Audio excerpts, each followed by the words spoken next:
C'est parti pour le grand débrief de Smart Tech, votre émission préférée sur le numérique et la tech. Et aujourd'hui, autour de la table, vos commentateurs préférés, j'ai envie de dire. Merci beaucoup d'être avec moi pour inaugurer cette année 2026. Alexandra Iteanu, avocate. Margarita Zlatskova, vous êtes désormais la directrice monde de la performance chez Zitag. Et Pascal Malotti, le directeur de la stratégie chez Valtech. Bonjour. Merci encore. On va parler de quoi ? Ensemble, on va s'intéresser au CES de Las Vegas. Évidemment, c'est en ce moment que ça se passe. Les portons ouverts. On a vu plein de choses passer sous nos yeux. Et nous aurons là dans quelques minutes la directrice de la mission French Tech en interview. On va parler aussi de l'accumulation de projets autour de l'interdiction des réseaux sociaux pour les moins de 15 ans et puis plus largement des écrans. Et on formulera nos vœux 2026. Mais déjà, je vous souhaite à tous une excellente année, bien évidemment. Allez, c'est parti. La French Tech à Las Vegas. On en parle tout de suite avec Julie Huguet. Bonjour Julie, vous êtes connectée avec nous. Merci beaucoup. Directrice de la mission French Tech. Vous devez être très fière parce que la French Tech, première délégation européenne. Oui, bonjour à toutes et à tous. Effectivement, on commence fort. Je pense que le CES de Las Vegas, c'est toujours le moment clé pour s'interroger sur la place de la French Tech dans le monde et particulièrement aux États-Unis. Je pense que vous n'êtes pas sans savoir qu'il y a un classement Dealroom qui répertorie en fait les capitales pour savoir comment elles se situent en termes de positionnement sur tout ce qui est technologie. Et Paris a été premier en Europe sur l'intelligence artificielle, mais surtout troisième après San Francisco et New York. Et je pense que ça envoie un signal fort, exactement, qui montre que la tech française se positionne au niveau des centres les plus développés en termes de technologie, d'intelligence artificielle dans le monde. Et donc, cette délégation qui est très importante au CES est l'opportunité justement d'aller montrer un petit peu nos premières mondiales, puisqu'on a quand même beaucoup de premières mondiales qui sortent de nos laboratoires, qui sortent de nos startups françaises. Et donc, c'est l'occasion d'aller les présenter au plus grand nombre. Alors justement, est-ce que c'est toujours un objectif que d'avoir autant d'entreprises pour faire le déplacement à Las Vegas, pour se montrer sur ce show, le CES ? Est-ce qu'il y a un retour sur investissement que vous avez pu constater les années précédentes ? Oui, alors on a des chiffres effectivement concernant le retour sur investissement, mais je pense qu'avant tout, ce qui est important, c'est d'avoir effectivement une présence dans les salons qui sont clés aux États-Unis, comme le CES, comme Humanix, parce qu'on a des premières mondiales qui nécessitent, donc parmi nos startups, nos scale-up françaises, qui nécessitent de se déployer à grande échelle, ce fameux passage à l'échelle qui fait qu'on arrive à créer des champions internationaux. Et donc la présence de nos startups françaises dans d'autres pays est clé. Et ces salons, en fait, sont l'opportunité pour les entreprises d'aller trouver des clients, le premier moyen de bien se développer dans un pays. On a des entreprises qui excellent, je pense par exemple à Wondercraft qui a eu son deuxième FDA aux États-Unis pour son exosquelette, comme Open Classrooms qui aujourd'hui est reconnue comme université américaine au même titre que Berkeley. Et donc pour aller chercher des marchés comme le marché américain qui est ultra concurrentiel, il faut évidemment être présent et être présent en force dans des salons comme le CES. Après, le retour sur investissement, il est plutôt clair. Il y a des chiffres de Business France ou de PPI qui montrent que cette présence sur les salons, bien que assez coûteuse, c'est quand même un investissement entre 10 et 15 000 euros pour les startups, mais leur permet en fait de générer en moyenne 120 contacts clés de clients qui en général débouchent sur à peu près 40% de rendez-vous vraiment business avec des deals qui se signent dans les 6 mois après le salon. Ok, et vous définiriez comment la maturité de nos startups à l'international ? Est-ce qu'aujourd'hui, on pense davantage monde que France ou Europe ? Alors souvent, on commence par la France et ensuite, très vite, pour que nos entreprises deviennent des leaders internationaux, il faut effectivement qu'elles s'adressent au marché international, soit l'Europe, soit les États-Unis, soit l'Asie. Pourquoi pas ? Ça dépend évidemment des entreprises et de ce qu'elles proposent. Le marché américain est un marché qui est clé pour les startups. Pourquoi ? Parce que c'est un marché qui est ce qu'on appelle très profond. C'est-à-dire que quand on rentre aux États-Unis, on a la possibilité d'adresser des millions de personnes, d'adresser énormément d'entreprises assez rapidement. C'est un marché qui va très vite. Donc, il est toujours vraiment choisi par nos entreprises. On constate, vous connaissez évidemment le classement French Tech Next 40-120. Le rêve américain, en fait, dont vous nous parlez.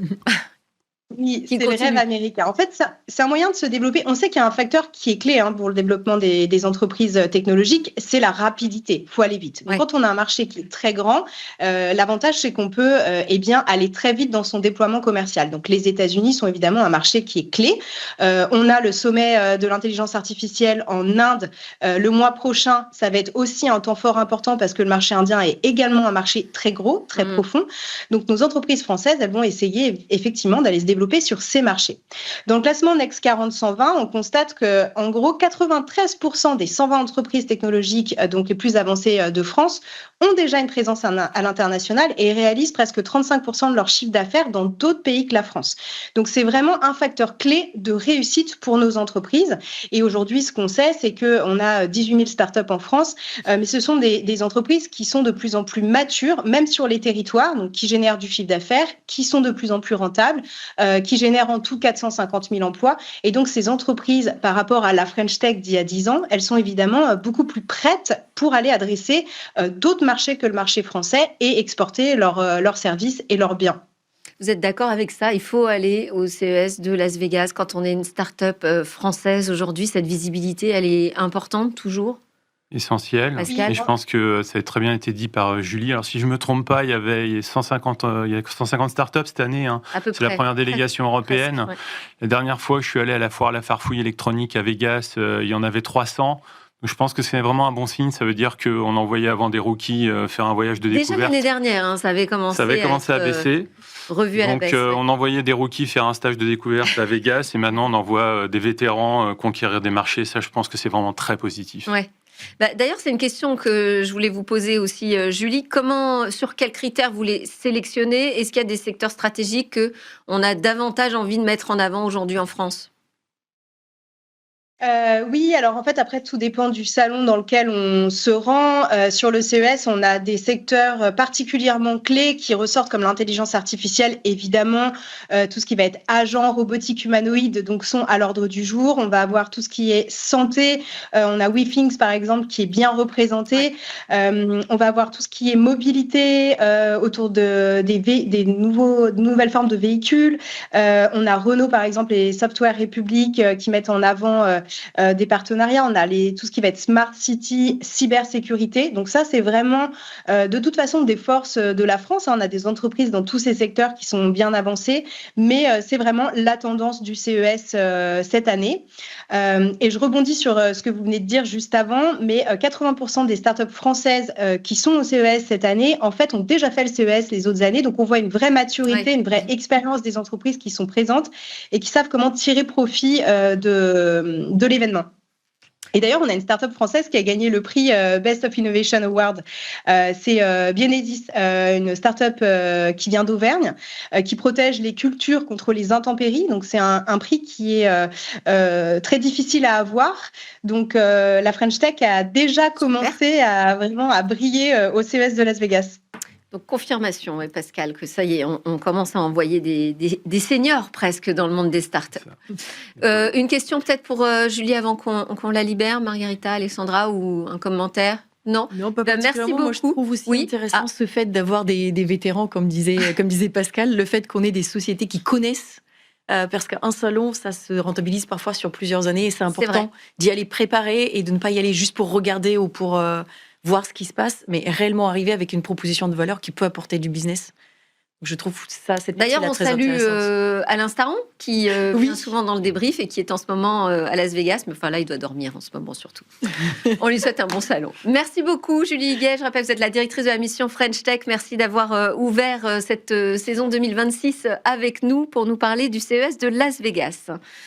Alors nous, on continue avec notre sujet sur les réseaux sociaux et les mineurs, la protection des enfants de moins de 15 ans. C'est devenu un grand sujet, pris en main par le gouvernement, j'ai envie de dire même par tous les parlements, hein, le Sénat, l'Assemblée nationale.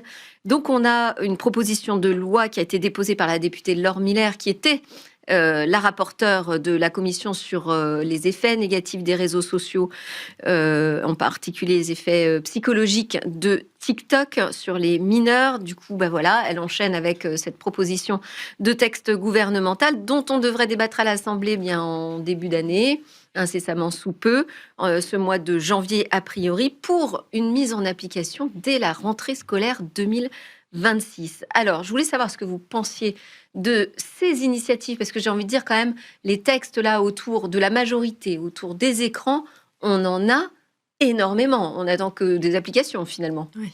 Alexandra. C'est très symptomatique, en fait, quand on a un problème en France, on légifère. Donc aujourd'hui, il y a un projet de loi porté par le gouvernement et il y a 2 propositions de loi, une qui est portée par un député et un par un sénateur. Et dans ces propositions de projet de loi, c'est pas les mêmes articles. Il y en a qui interdisent au moins de 15 ans, il y en a d'autres qui proposent de mettre en place un couvre-feu numérique. Donc on voit qu'il y a des choses différentes. Il y a 3 propositions de projet de loi en cours, c'est énorme. Et moi, je trouve que c'est surtout la révélation c'est un aveu d'échec d'une certaine manière. On n'a pas Parce qu'on l'avait déjà dans la loi pour la confiance numérique. Effectivement, depuis 2023, ça existe déjà. Ça a été retoqué par la Commission européenne. Donc, on voit qu'il y a plein de choses qui se passent. Et aujourd'hui, on se rend compte que, en fait, peut-être qu'on a du mal à réguler ces acteurs du numérique, et donc on passe à l'interdiction, mais d'une certaine manière, c'est un aveu d'échec. Ouais. On a aujourd'hui des textes qui existent avec des obligations, notamment le DSA, c'est le règlement sur les services numériques, qui est un article 28 qui impose à ces plateformes de mettre en place des mesures de sécurité, de sûreté, de vie privée. On se rend compte peut-être au final qu'elles ne sont pas respectées ou pas assez, et donc on en vient à interdire, non pas à ces plateformes, on ne met pas plus d'obligations sur ces plateformes, on en vient à interdire à nos jeunes d'utiliser ces plateformes. Pour moi, c'est un véritable aveu d'échec. D'impuissance. Et d'impuissance, aussi, totalement. D'impuissance. Ouais. Alors, on a un petit peu plus de chances que ça fonctionne avec l'Europe, puisque la Commission européenne a ouvert la possibilité que chaque pays choisisse son âge de majorité numérique, c'est ça? Oui, alors ils ont mis un peu d'eau dans leur vin, parce qu'en 2023, en fait, on avait déjà essayé de mettre en place une interdiction qui avait été, retoquée par la Commission européenne, notamment du fait du DSA, puisque c'est la Commission européenne qui doit avoir normalement la main sur ces plateformes. Et aujourd'hui, ça a été un peu ouvert, effectivement, et on a la possibilité de le faire normalement. Le projet du gouvernement, il doit passer demain devant le Conseil d'État pour avis. Donc, à voir, est-ce que ça va être adopté? Le chemin est encore un peu long, quand même. Ouais. Alors, quand je dis une chance, je ne sais pas si c'est une chance, qu'est-ce que vous en pensez déjà? Carton rouge ou carton vert pour une interdiction inscrite dans la loi française des réseaux sociaux aux moins de 15 ans? Moi, je dis les 2. Ah, il n'y a que moi qui suis con, dis donc. Ok, allez-y, défendez vos arguments. Merci l'Australie. Oui, de montrer l'exemple. Exactement, ça fait avancer la cause. Ça arrive 15 ans trop tard. Instagram, c'est 2010. Donc ça veut dire que ça fait 15 ans que les adolescentes ont perdu tout ou partie de leur estime de soi en se comparant à des filtres. Et on va recommettre la même erreur avec les LLM. C'est-à-dire que maintenant, le thérapeute des ados. Le LLM ne dort jamais, il ne contredit pas, il ne juge rien. Et donc, c'est absolument pas le genre de choses dont des cerveaux en construction d'adolescents ont besoin. Ils ont besoin de confrontation, ils ont besoin, finalement, d'avoir autre chose que des éléments économiques qui cultivent l'économie de l'addiction. Pour moi, on est dans l'économie de l'addiction. C'est-à-dire que l'attention n'est qu'une métrique de l'économie de l'addiction, mais finalement, si je vais au bout du raisonnement, historiquement, les entreprises les plus rentables sont celles qui ont transformé la dopamine en consommation. On a eu pendant des décennies des entreprises qui ont transformé finalement la dopamine en addiction, le sucre, le tabac, la pharma. Et aujourd'hui, 8 des 10 entreprises mondiales qui sont les plus valorisées au monde ont transformé finalement la dopamine en attention. Oui, mais qu'est-ce qu'on fait contre les dealers alors? Grande question. Margarita. Moi, je suis vraiment d'accord avec Pascal. Je pense que on a plusieurs sujets ici. Le premier, c'est le fait que les parents ne sont pas en mesure, une partie d'entre eux, de porter cette responsabilité-là, de réguler leurs enfants. On dit toujours ça commence à la maison, c'est vrai. Mais avec un sujet qui est aussi vaste, aussi complexe, aussi technologique, même les parents sont dépassés par un certain nombre de choses. Et certains parents n'ont pas aussi la possibilité technique de comprendre ce qui se passe. On n'est pas suffisamment formé aussi à échelle humaine sur les dangers, sur comment fonctionnent ces algorithmes-là, parce que le plus dangereux pour moi, c'est pas l'exposition à l'écran lui-même, c'est tous les algos derrière qui vont chercher des recommandations. Et Pascal disait tout à l'heure, moi j'appelle ça du temps de cerveau disponible. Toi, tu parlais de l'attention, parce qu'effectivement, le fait d'avoir toutes ces recommandations, c'est de ne pas jamais décrocher. Si on décroche ne serait-ce qu'une seconde, on sort de cet environnement. Donc, mais là, vous dénoncez des pratiques. Moi, c'est pour ça que je m'inscris en faux sur cette mesure d'interdiction. C'est que je considère qu'on va complètement à contresens. Alors d'abord, oui, c'est tard, parce qu'aujourd'hui, les ados, ça y est, c'est fait. Le mal est fait, j'ai envie de dire. Mais en plus, oui, ils passent à l'ère de l'intelligence artificielle. Donc, on va réussir à peut-être obtenir un texte qu'on va encore avoir du mal à faire appliquer, parce que ça veut dire contrôler l'âge systématiquement aussi des connexions. Oui, et donc récolter des données sensibles en plus sur ces mineurs-là. Ouais. C'est aussi un danger d'une certaine manière. Exactement, parce que, alors même si on met beaucoup de barrières, du coup, on crée des complexités aussi techniques pour essayer de protéger la vie privée, pourtant en s'assurant de manière aussi certaine que possible de l'âge de l'utilisateur de la plateforme. Enfin voilà, on est vraiment pour moi, on est dans une grosse machine, un peu comme à l'époque d'Adopi où on voulait interdire le piratage, alors qu'il y a d'autres choses. Vous avez signalé un texte d'un sénateur, il y a la sénatrice, je ne sais pas si moi c'est la sénatrice que j'ai repérée, Catherine Morin-Desailly, qui a fait une proposition pour instaurer une hygiène sur les réseaux sociaux. Et là, c'est effectivement faire de la prévention auprès des parents, travailler dans tous les établissements qui accueillent des enfants, mais dès la crèche, et des mineurs, pour leur donner des outils de formation, pour éveiller. Enfin, je sais pas, on a quand même d'autres armes, les amis, pour travailler sur ce sujet. Moi, je trouve y compris mettre la pression sur les plateformes. Justement, moi, c'est là où je trouve que la loi devrait arriver pour cette raison-là. C'est celle qu'aujourd'hui, tout ce qu'on a fait, le DSA, etc., je trouve que la pression sur les plateformes n'était pas suffisante. Oui. On n'avait pas de contrôle, on leur a dit, vous allez faire ça. On ne les a pas contrôlés, on n'a pas mis les mesures en place pour s'assurer qu'ils le faisaient vraiment. Je pense que c'est de là où vient l'échec. Je pense que cette loi-là, son objectif devrait être ça, c'est de pouvoir contraindre les plateformes à respecter ces obligations-là. C'est pas simple. Je suis tout à fait d'accord, et dans la texte, ce n'est jamais simple. Et je suis tout à fait d'accord et alignée avec vous sur la collecte des données personnelles. Modulo le fait qu'on peut le faire de manière anonymisée, on peut le faire de manière graduée. On n'est pas obligé d'avoir des données sensibles en clair et de les exploiter. Il y a aussi des garde-fous qu'on peut mettre ici.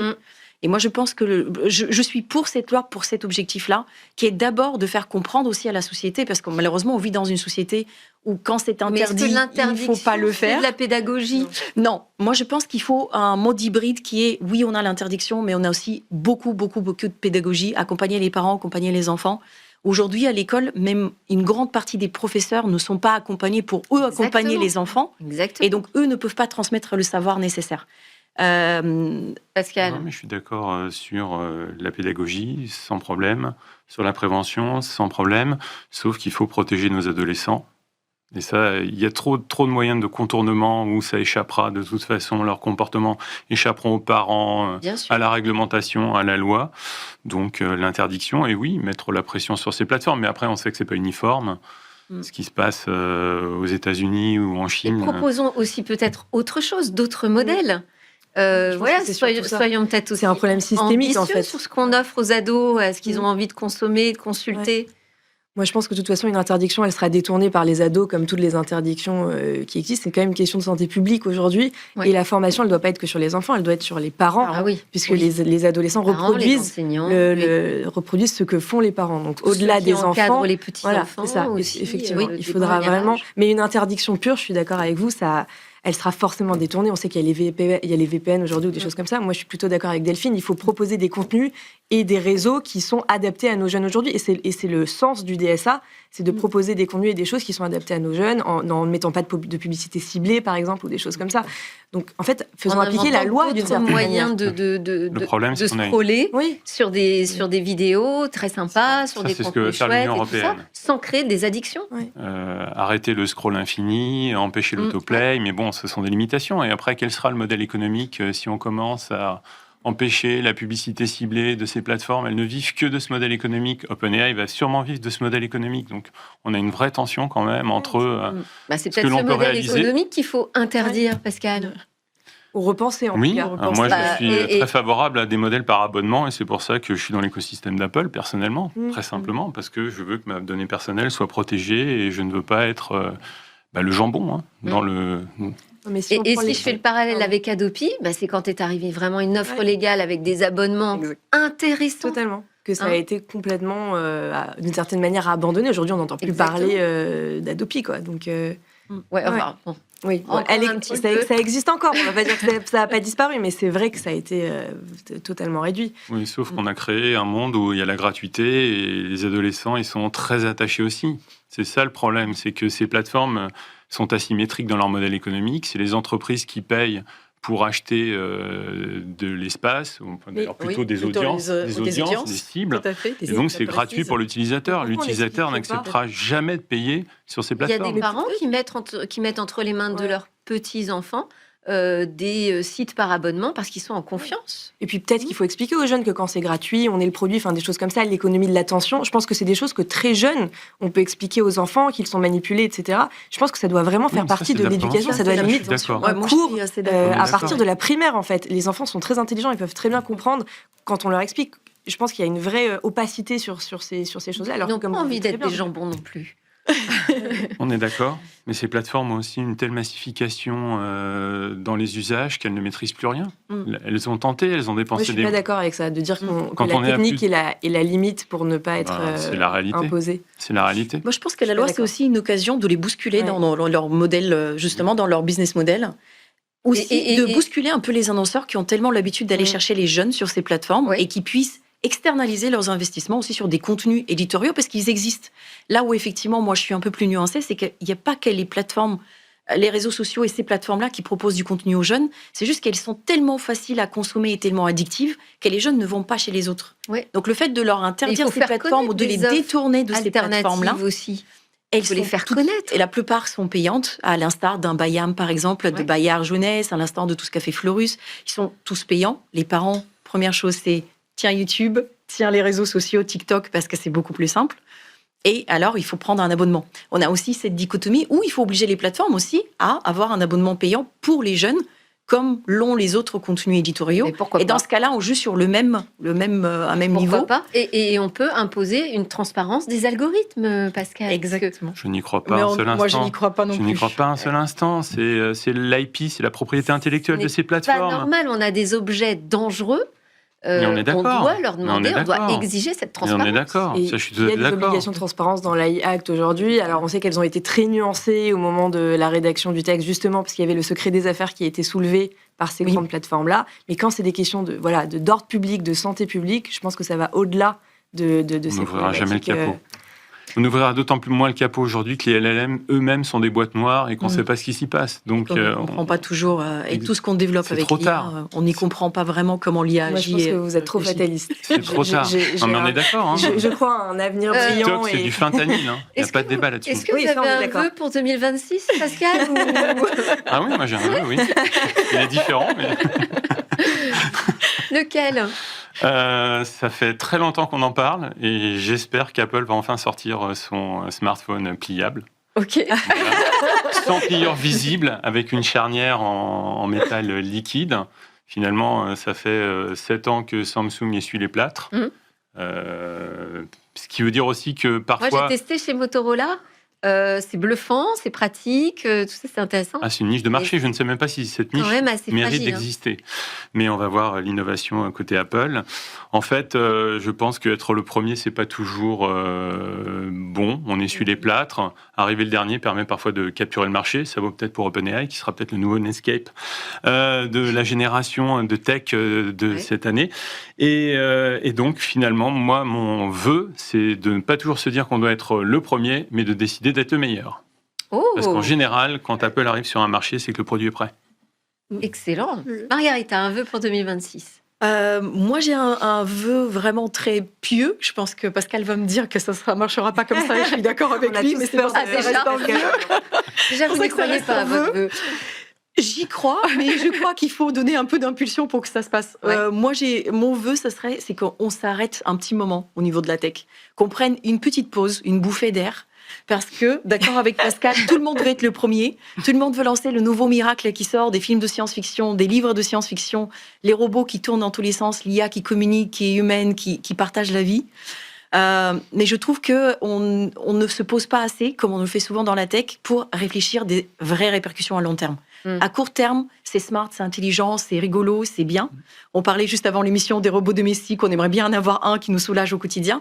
Mais pour moi, il y a dedans une collecte immense de données Il y a aussi un pouvoir immense qu'on est en train de donner à une petite poignée de sociétés tech qui, elles, vont engranger tout ce savoir et vont avoir un pouvoir d'influence qui, pour le coup, un pouvoir d'influence qui, pour moi, est encore plus énorme avec l'IA, avec les LLM, que celui qu'on avait jusqu'à aujourd'hui, même celui des réseaux sociaux. Je pense qu'on est largement Mais Margarita, là. on ne peut pas faire une pause tout seul. On ne peut pas faire une pause tout seul. Moi, j'aimerais que le marché en fasse une pause, tout simplement mondialement, globalement, les sociétés de la tech, et qu'on réfléchisse un peu sur nos impacts sociétaux, planétaires, déjà global, écologiques, mais aussi humains, pour les humains au quotidien. Un vœu pieux, donc. Oui. Alexandra. Moi, ça rejoint un peu ce que dit Margarita, mais en plus réaliste. Je ne veux pas changer le monde. Je dirais qu'il faut garder une capacité de discernement, justement, dans un monde qui va très vite, en termes de géopolitique complètement instable, en numérique, ça va très vite.